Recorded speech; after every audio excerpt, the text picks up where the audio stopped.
Welcome to The Explainer. Today we're unpacking a really pivotal story from history.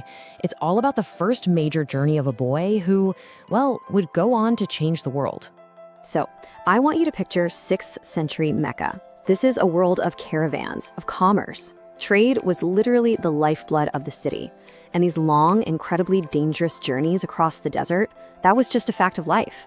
And it's right here in this world that our story begins. So, the big question is, how could one of these routine trade journeys actually foreshadow the coming of a prophet?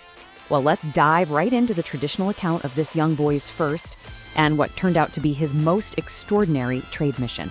A trip that, as you'll see, was about so much more than just business. You know, our story doesn't start with some grand, sweeping plan. It actually begins with a really difficult personal decision for one man, Abu Talib. He was the guardian, the uncle of his young, orphaned nephew, Mohammad. So at this point, Mohammed is just a boy, maybe 9 or 10 years old. He's under the love and care of his uncle. But Abu Talib, he was facing some serious financial pressure. I mean, he wasn't just responsible for his own family, he was also in charge of taking care of guests of the Kaaba. All of this meant that the grueling but very profitable trade journey to Syria, it was completely unavoidable. He just had to go. And this is where Abu Talib faced a truly impossible choice. I mean, just think about it. On one hand, you have the known dangers of the desert. We're talking searing heat, thieves, bandits, the risk of running out of food and water. But on the other hand, there were these unseen but very real threats to his special nephew back home in Mecca. He knew, deep down, this was no ordinary child, and protection was everything. In the end, it was his deep, protective love that made the decision for him. He just couldn't bear the thought of leaving the boy behind. He resolved, whatever happens, I cannot be separated from my nephew. He is more precious to me than my own life. And so, Mohammed would make the journey with him. So as the caravan finally set out into that blistering desert, you could imagine Abu Talib's anxiety. But that anxiety, it soon turned into just sheer astonishment, because it was as if the harsh, unforgiving environment itself was bending to protect this one boy. And listen, this wasn't just a bit of good luck here and there. According to the accounts, these were observable, undeniable miracles. There was a single cloud that constantly moved with the caravan, shielding everyone from that scorching sun. When the camels and horses got exhausted, a simple touch from Mohammed would completely refresh them. And thirst? It wasn't an issue. Their caravan, unlike so many others, never ran out of water. Even barren stopping points would suddenly sprout with greenery and trees. These things just set their caravan completely apart. All right, let's fast forward a bit. They arrive in Busra, a city right on the Syrian border. And it's here that a fateful encounter, one that had been awaited for a very long time, was about to happen.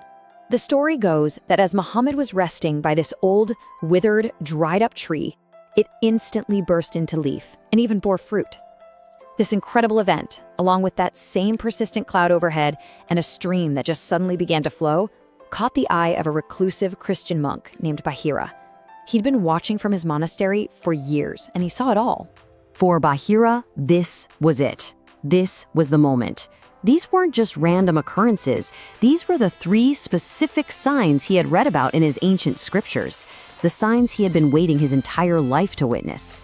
He knew exactly who had just arrived. So, he quickly prepares a small meal, just enough for one person, and hurries out. He invites the young boy to eat, hoping to get a closer look and confirm these incredible suspicions he had. But Mohammed, even as a young boy, was already thinking about others. He insisted that his companions join him, and so he invites the entire caravan, all 170 weary men, to come and share this tiny meal. And what happened next was just astonishing. Every single person ate until they were completely full. One of them even remarked, "Today, for the first time on our journey, we have eaten our fill."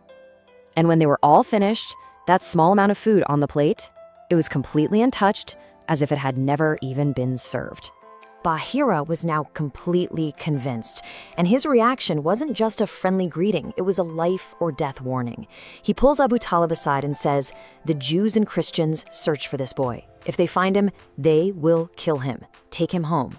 See, Bahira knew that according to his own scriptures, this boy was the foretold final prophet. And a figure like that, well, he could challenge the established religious orders, putting him in mortal danger from anyone who might see him as a threat. Now, despite that chilling warning, the caravan still had business to conduct, so they continued on to the Syrian capital. And once they got there, the signs only became more public, more impossible to ignore. I mean, it was an absolutely unprecedented welcome. The whole city seemed to light up as if by a full moon when Mohammad entered. The entire population gathered around him, just drawn to him.